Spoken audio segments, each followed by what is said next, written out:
પહેલાનું શિવ મહાપુરાણ 1.25 લાખ શ્લોકોમાં હતું. ધીરે ધીરે ધીરે કરતા મને તમને સરળ ભાષામાં સમજાય એમ કરતા કરતા 24,000 શ્લોકમાં સૂતજી મહારાજે મને તમને પ્રદાન કર્યું. પહેલાનું શિવ મહાપુરાણ 12 સંહિતામાં હતું.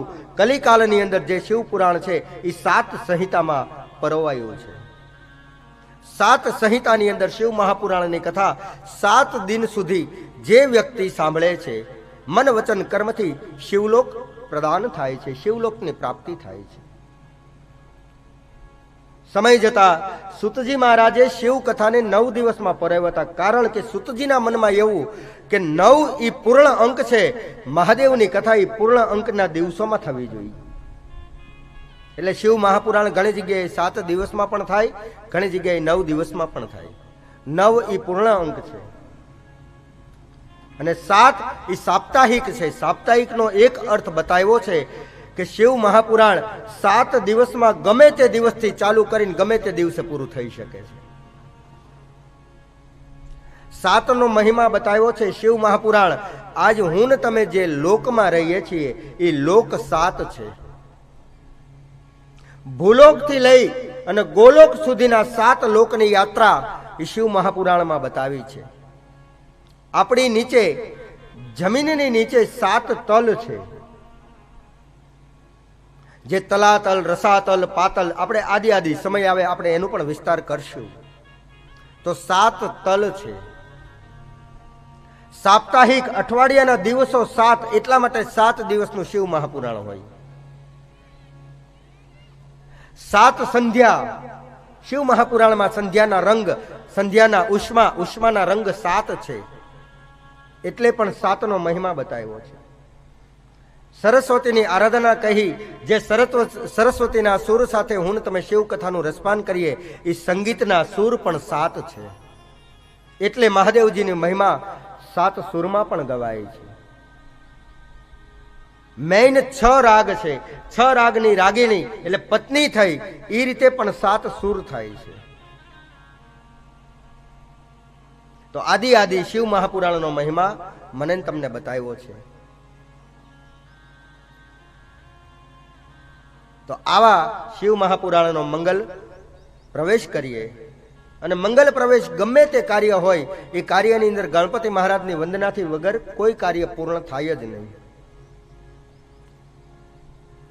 અને ગણપતિ મહારાજને લગભગ જો આજના સમયમાં સાચવી રાખ્યા હોય ને તો એ લગભગ બહેનોએ સાચવા છે.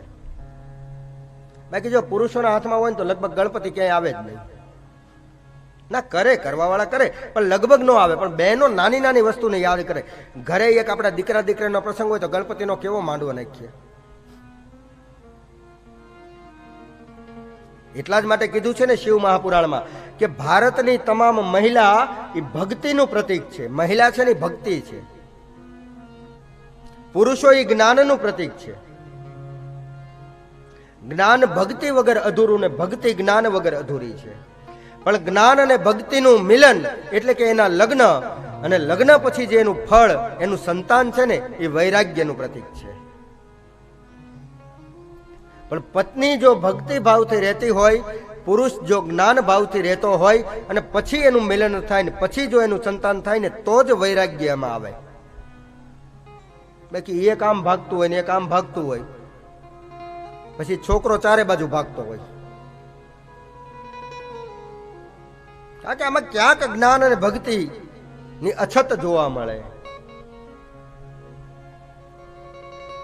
આ શિયાળાનો સમય હોય એટલે બેનો ઓલો પાપડ બનાવે ને. હમણાં તો બધા ઘરે પાપડ, કેટલા ઘરે બનાવ્યા પાપડી.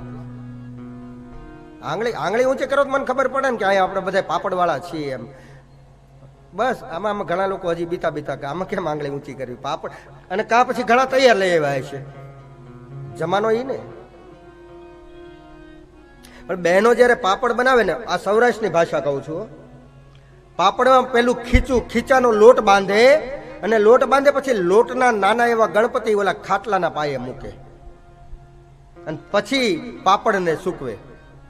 ઘણી મારી માવડીઓએ કર્યું હોય છે. આ કરેલું ને માં?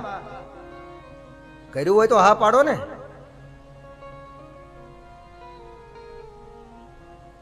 એ ખાટલાના પાયે પાપડ મૂકે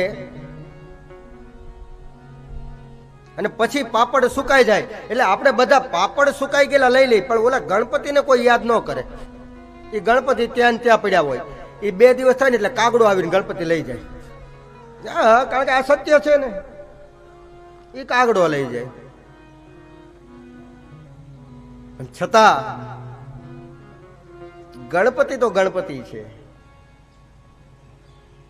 ગણપતિ વગર ક્યારેય મને તમને જ્ઞાન ના આવે બાપ. દરેક શાસ્ત્રની અંદર એવું કહેવાય છે કે બેની વ્યાખ્યા જરૂરી છે. એક ગણપતિ ને બીજો મારો હનુમાનજી. ગણપતિ એ વિવેકનું પ્રતીક છે, જ્યારે મારો હનુમાન એ વિશ્વાસનું પ્રતીક છે. કથાની અંદર આપણે બેઠા હોય તો હનુમાનજીની પણ વંદના આવે. એ વિશ્વાસ, હનુમાનજી જો આપણા હૃદયમાં આવે ને આપણને કથામાં વિશ્વાસ હોય તો જ કથા ઈશ્વર સુધી પહોંચાડે છે.